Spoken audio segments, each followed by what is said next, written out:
Auditeurs de Mousso TV, bonjour. Aujourd'hui, nous sommes hors de nos studios pour une journée spéciale. L'indépendance du Sénégal. Nous sommes le 4 avril. Le 4 avril 1960, la République du Sénégal, République sœur du Mali, qui a les mêmes couleurs, vert, jaune, rouge, qui a aussi la même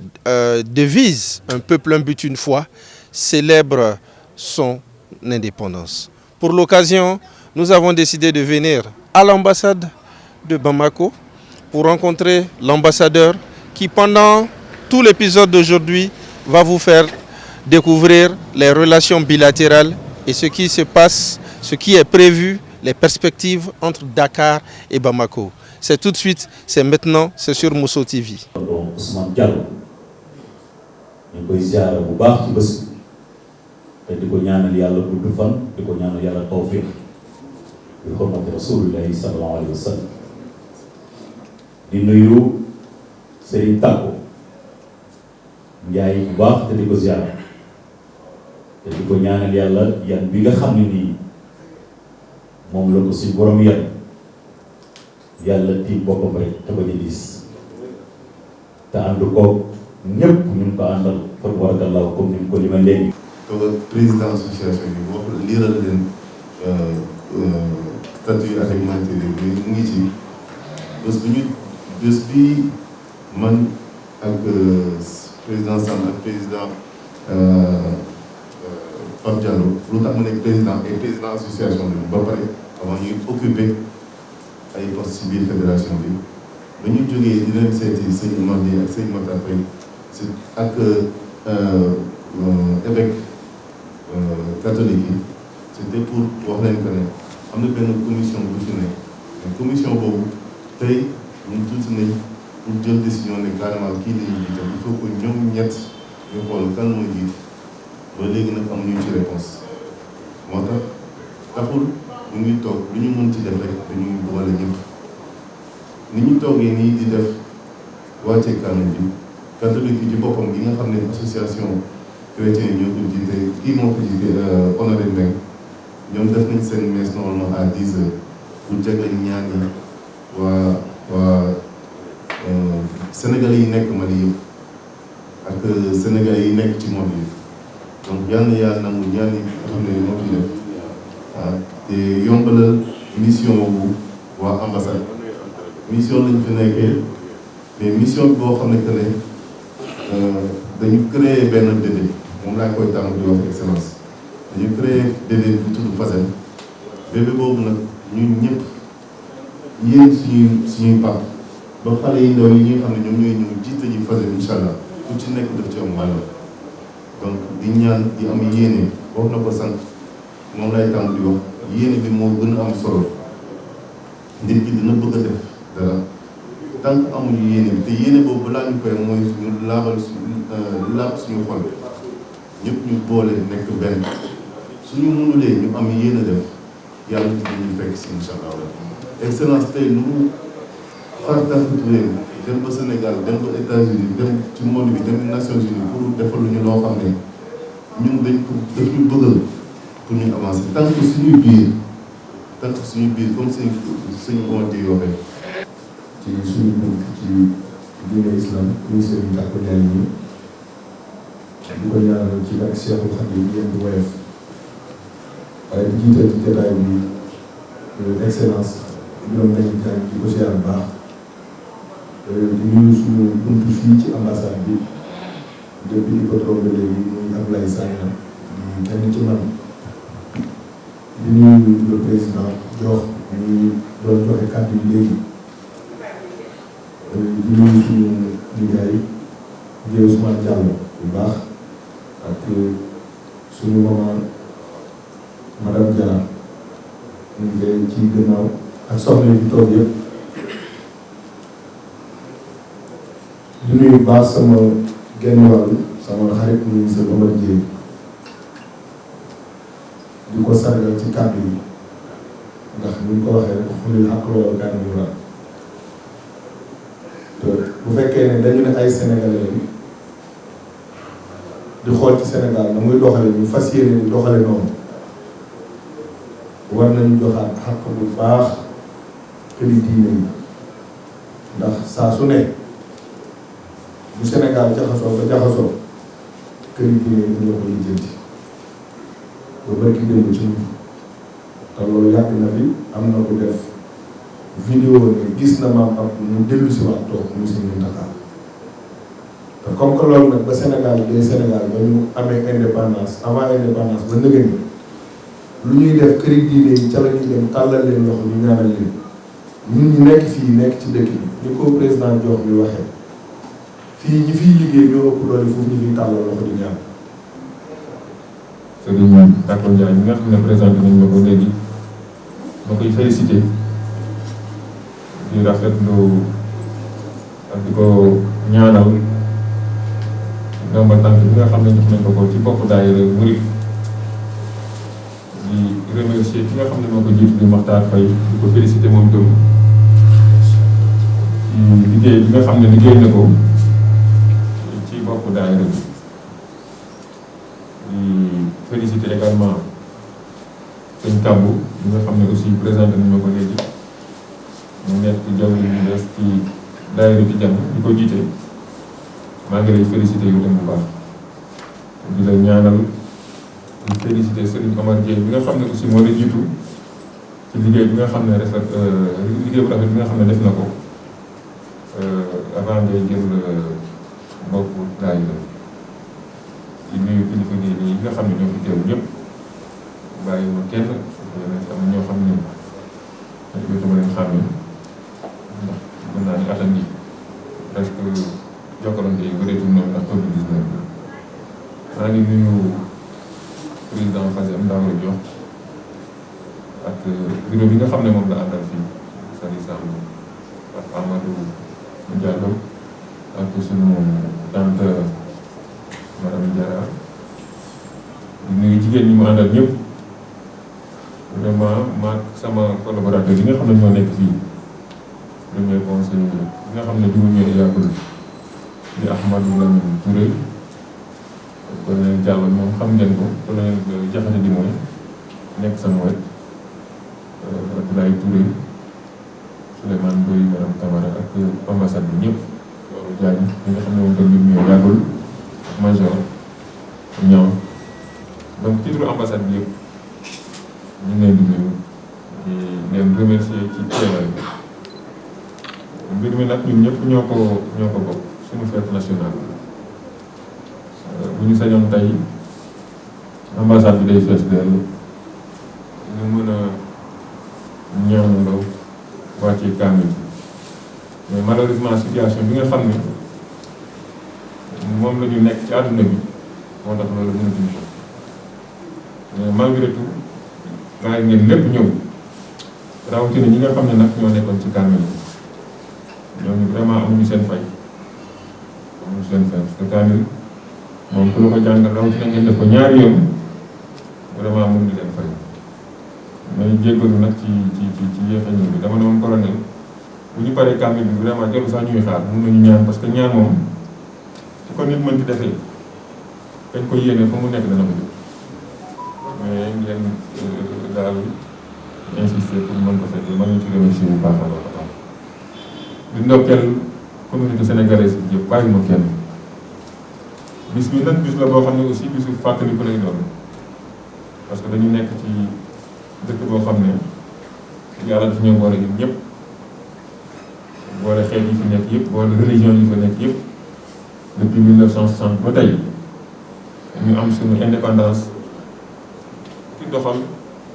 ndànk-ndànk yàlla jàppale ñu ñuy dem muy am ay hauts ak ay bas ni ko tubaab di waxee ñu daana ko jugaat mais yàlla defal nañu sutura 61 ans bu ñu amee suñu indépendance ba léegi Sénégal naw nañ ko ci lépp foo mënti dem ci àdduna bi boo ne Sénégalais ngi ñu respecté lañ te loolu nag li ko waral ci li fay joué nañ ci rôle bu mag mais aussi yéen ñi nga xam ne yéen nekk ci diaspora bi nekk ay Sénégalais de l'extérieur mën naa jàpp ni li ngeen ci joué moo ëpp parce que foo mënti dem ñu ne la comportement sénégalais ci àdduna bi rafetlu nañ ko ba ci Mali gi amul benn autorité malienne bu may dajal muy autorité politique di autorité policière ak fu mënti doon boo waxee ñu doon ñun ñi ñu sonoon di sénégalais comportement rafetlu nañ ko ay nit ñu yiw lañu ñu généreux ñoo xam ne dañu ñeme joxe ñeme partagé ba pare am diine rafetlu daayira yi nga xam ne aussi ñi nga xam ne noonu lañu doxalee fii man nag daayira dama koy faral di wax toujours muy tijaan di muy di bu mënti doon seen rôle social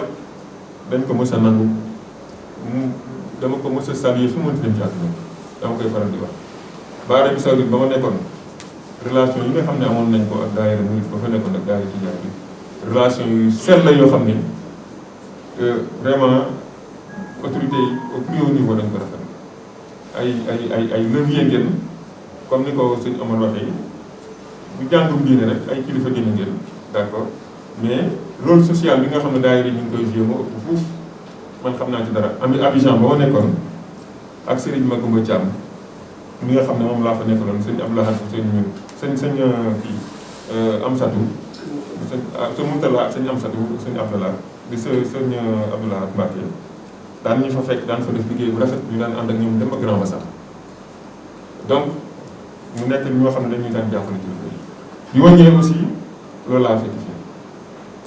mu nekk loo xam ne vraiment lu ma rafetlu la mu nekk aussi chance ci Sénégal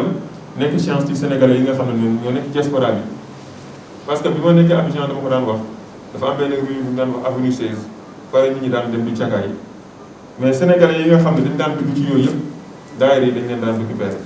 foo leen fekk ñu ngi jàng ak xasaay di jàng alxuraan ñi nga xam ne yeneen communauté yi nga xam ne ñu ngi jug di dugg ci boîte yi Sénégalais yi daawuñu ci bokk parce que daayira yi ñoo leen daan capté di leen teg ci yoon. donc c'est pour vous dire que seen rôle social seen rôle de développement loolu amul vraiment lu ñuy lam-lam donc lu ñu reconnaître la dafa fekk nag ni communauté boo gis rek il faut que mu am organisation man bi may doog a ñëw président bi ma dundee li ma félicité li ma wax mooy fexe ba communauté boobu nga jëm ñu ànd nekk benn lettre président boobu laa teg sama kanam ba ma ñëw ba nii li may wax responsable yi nekk ñu xam nañu ko lu ñu wax ma ne leen man politique ma bokkuma benn parti politique bu doon politique président du ma indi fii yeneen qualité moo tax président bi ñëw fii donc bu ma kenn dugal ci politique bu ma kenn dugal ci parparloo bu ma kenn dugal ci péwalo li may wax ñoom doyen xam nañ ko xam nañ ko li ma bëgg mooy communauté bi ànd nekk benn parce que loolu la ma président wax loolu la ma bind noir sur blanc donc ci loolu laay dox di ci dox ba ñu bind ma ab kayit ne ma sax léegi dañu bëggoon ci diaspora bi yëpp ñu fexeel ba taxawal ay fédération yoo xam ne mooy tax Sénégalais yi ànd nekk benn parce que gouvernement bi bëgg na jàppale Sénégalais yi mais mënul dem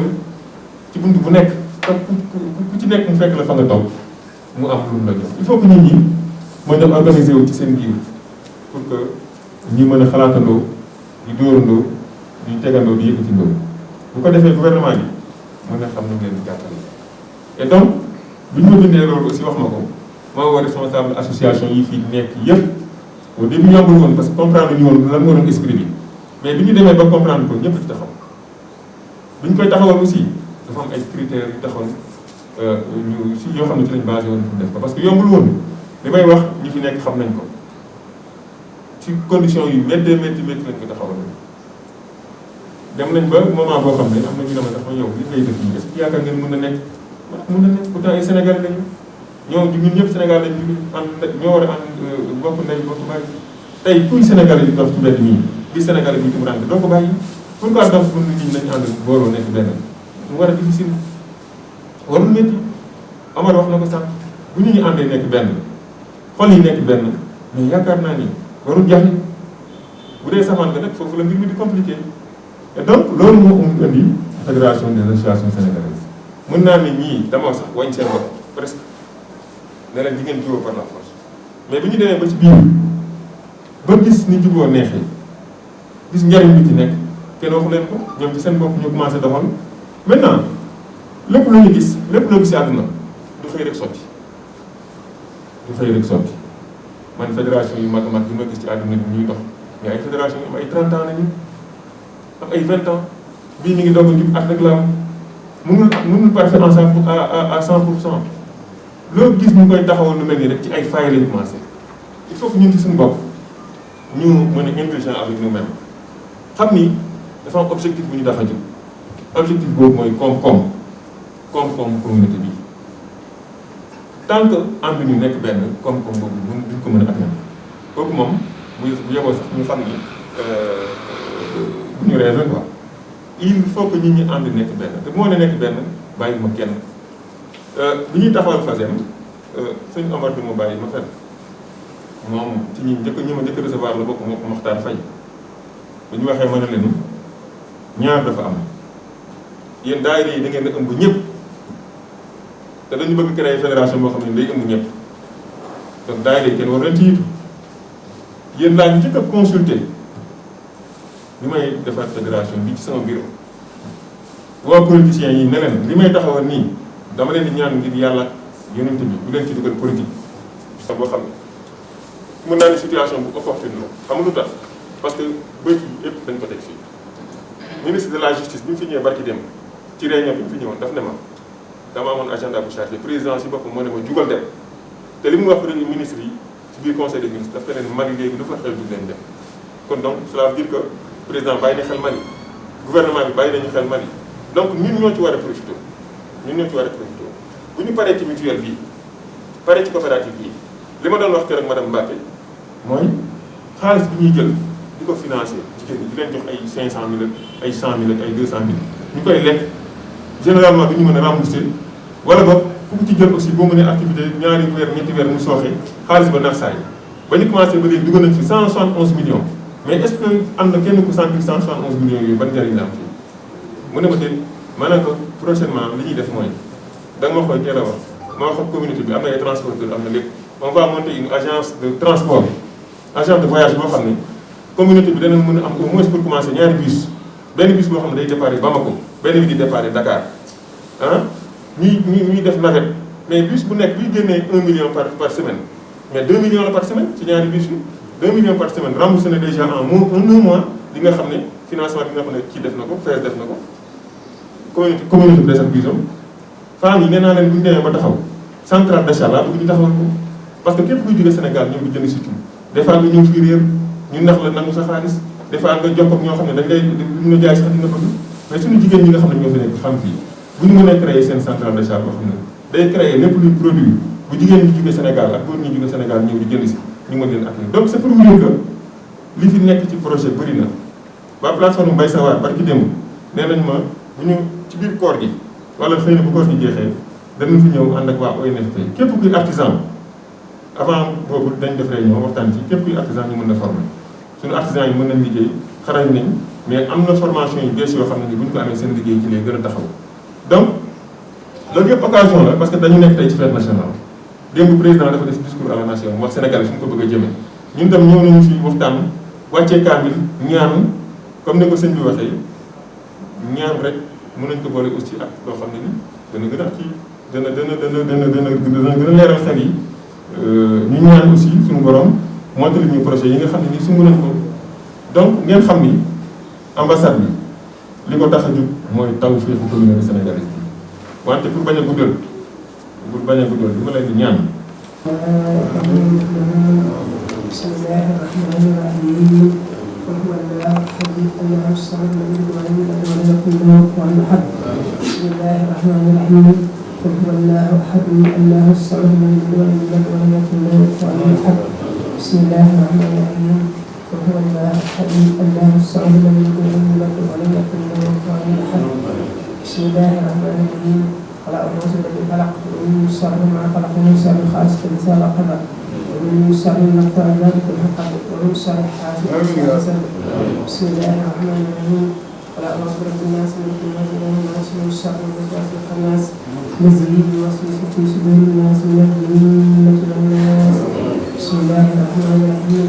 صدق الله العظيم وبلغ رسوله النبي المصطفى الكريم ونحن على ما قال ربنا ومولانا من الشاهدين اللهم ارحمنا بالقران الكريم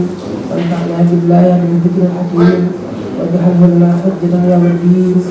اللهم انفعنا بما سرت به من الايات وذكرنا بما درك به من المنزلات وكفر بتلاوته عن السيئات إنك مجيب الدعوات اللهم تقبل منا ختم القرآن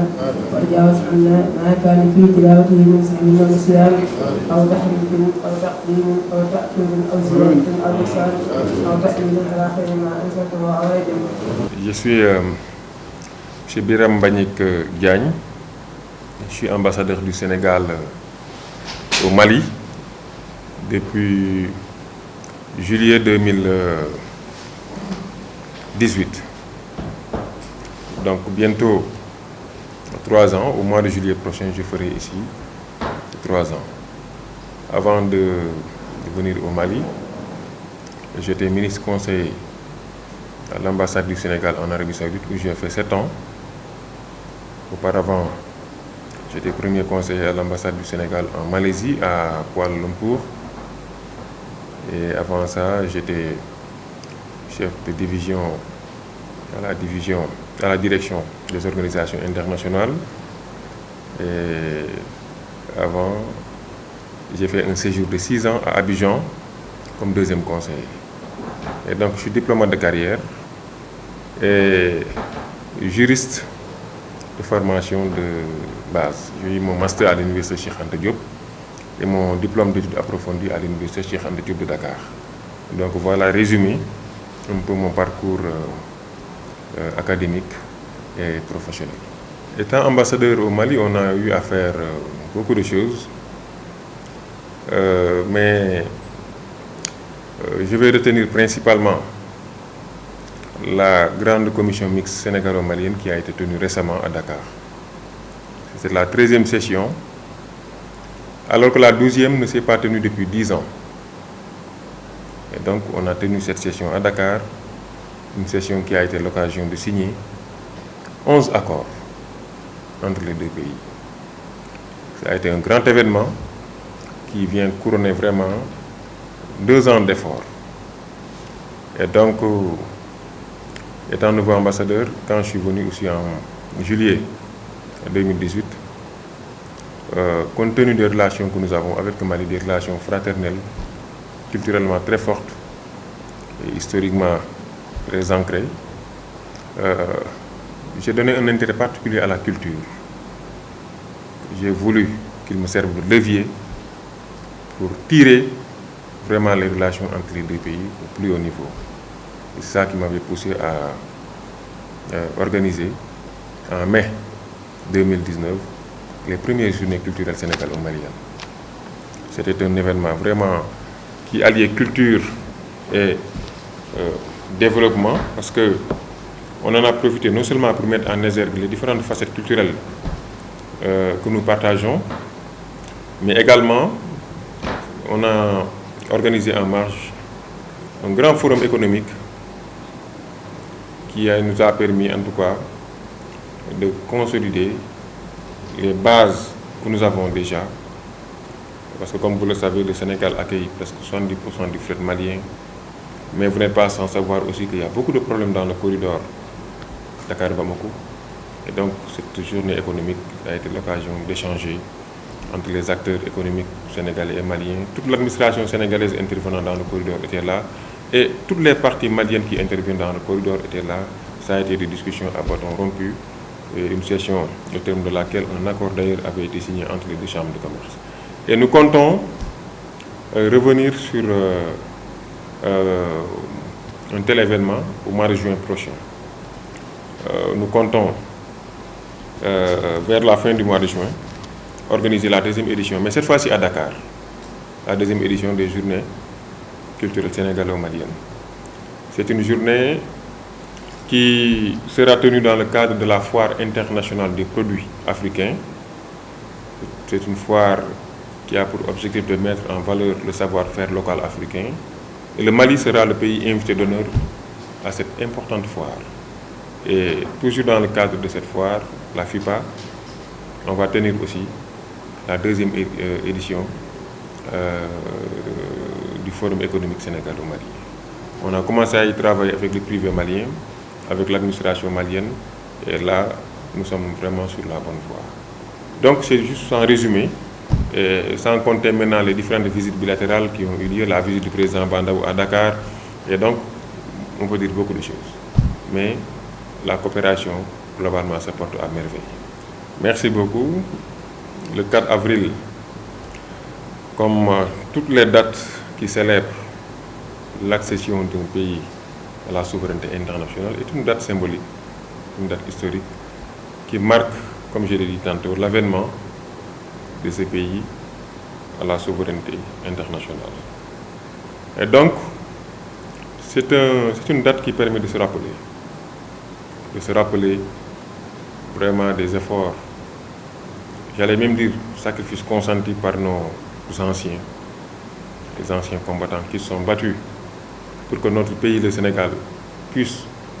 voir le jour, ceux qui se sont battus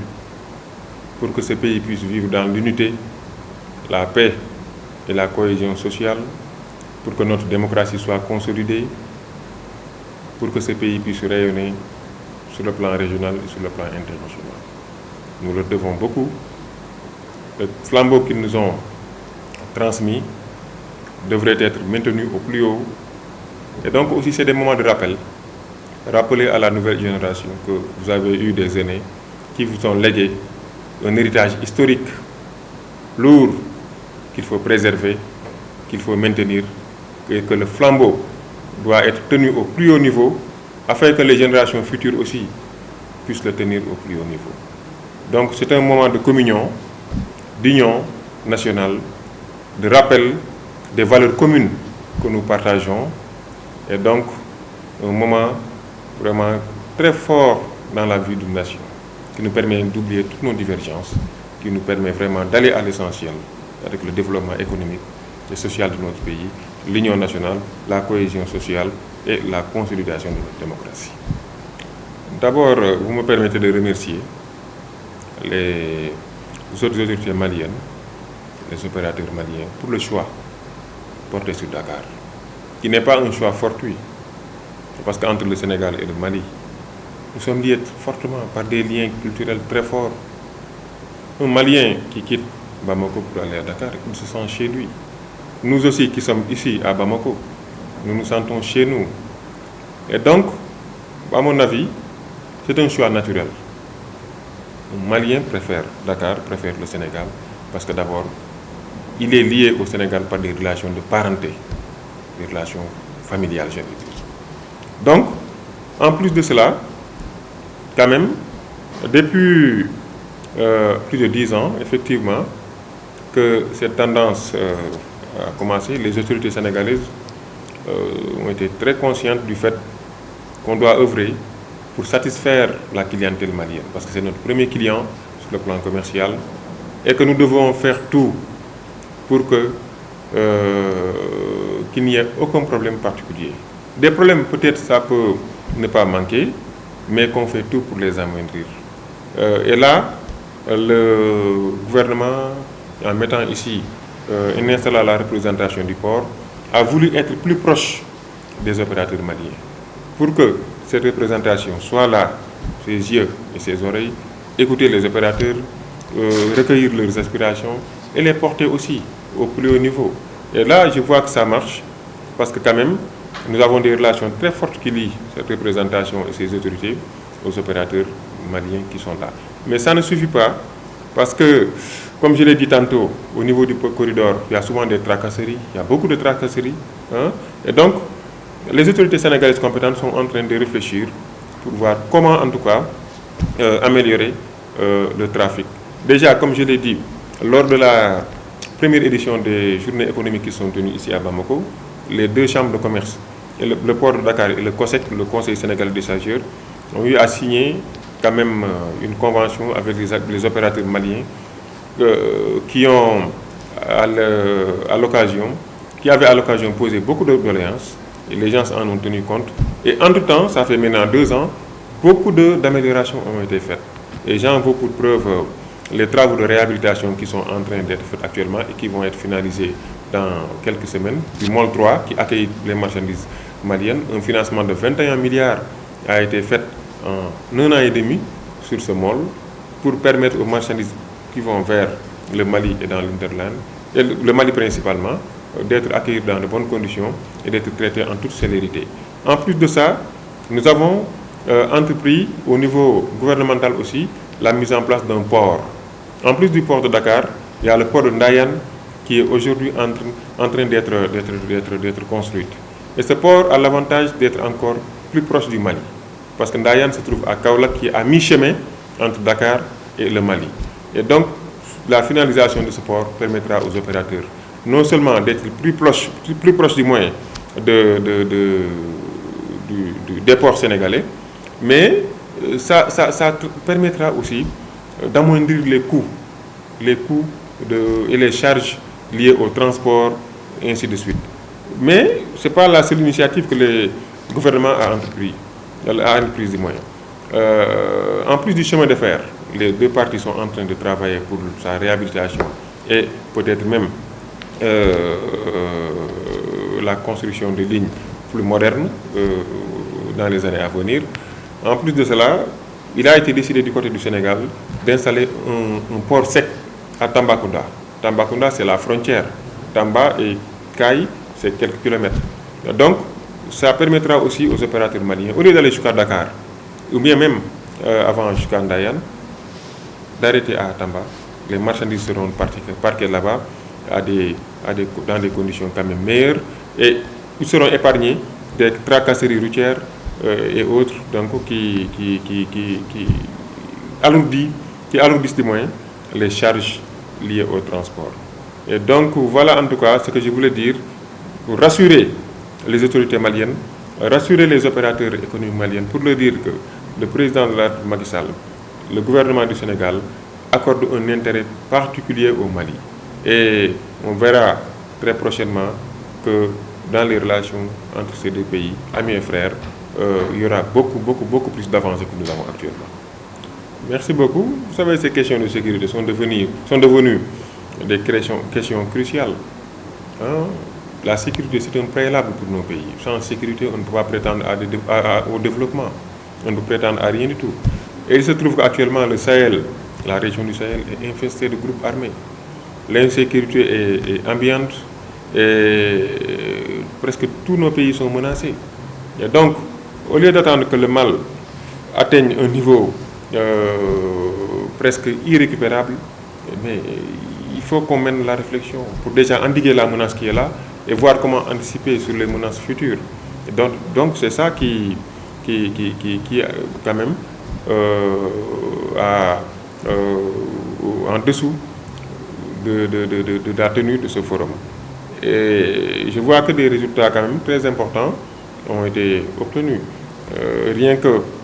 dans la relation bilatérale entre le Mali, nous savons très bien que nous avons deux zones frontalières, du côté de Moussala et du côté de Dibodi. Et de temps en temps, vous voyez, il y a des incursions à Djema, à Djeni, à Yelimani, à Nara. Et donc, on sent que progressivement, il y a cette menace qui vient. Au lieu maintenant d'attendre que ces groupes s'installent et puissent installer leur économie, il nous appartient à nous de coopérer étroitement. Et les deux pays ont commencé à le faire. On a travaillé récemment sur, comment dirais-je encore, la façon de travailler. Il y a une réunion qui a été tenue récemment sur la gestion commune de nos deux frontières. Et on a décidé en tout cas de travailler la main dans la main pour faire face à ces menaces qui sont au bord de nos frontières. Donc c'est une question très importante pour nos deux pays. Nous accordons un intérêt particulier parce que nous sommes conscients, comme je l'ai dit tantôt, que sans sécurité, on ne peut prétendre absolument rien du tout. Donc voilà en tout cas ce que je peux dire sur cette question. Moi je pense que ce qui est plus important, c'est que la dynamique que les autorités sont en train vraiment de suivre. Le Sénégal est en partenariat étroit avec le G5 Sahel. Vous avez vu récemment lors du sommet de N'Djamena, le président Macky Sall qui a été invité comme président d'un pays ami du Sahel, d'un pays membre du Sahel, j'allais dire. Et donc, à l'occasion, il s'est illustré en apportant une contribution substantielle au G5 Sahel, parce que c'est un combat qui est commun. Du côté des pays du G5 Sahel, le combat est le même. Ils sont en train de travailler pour la sécurisation de leurs zones frontalières. Aussi, du côté du Mali, comme je l'ai dit tantôt, nous travaillons étroitement pour la sécurisation de nos zones frontalières. Le Sénégal dispose ici d'un contingent qui est très fort au niveau de l'aménagement. Rien qu'à Mopti, nous avons plus de 800 éléments là-bas. À Gao aussi, on a une QRF qui est là-bas. Ici, à Bamako, on a un contingent CNFPU de gendarmerie et de police qui fait plus de 175 hommes. En plus maintenant d'une autre CNFPU qu'on a à Gao qui fait plus de 140 hommes. Donc le Sénégal est là présent parce que c'est l'objectif. Qu'on soit dans le G5 ou pas, moi je pense que le plus important c'est ça. Qu'on est là présent et on est là pas seulement pour défendre le Mali, mais aussi on défend notre pays. Parce que nous sommes tous dans le même giron communautaire. Un seul pays qui est menacé, c'est toute la communauté qui est menacée. Donc ce débat, pays membre ou non du G5 Sahel, moi je pense que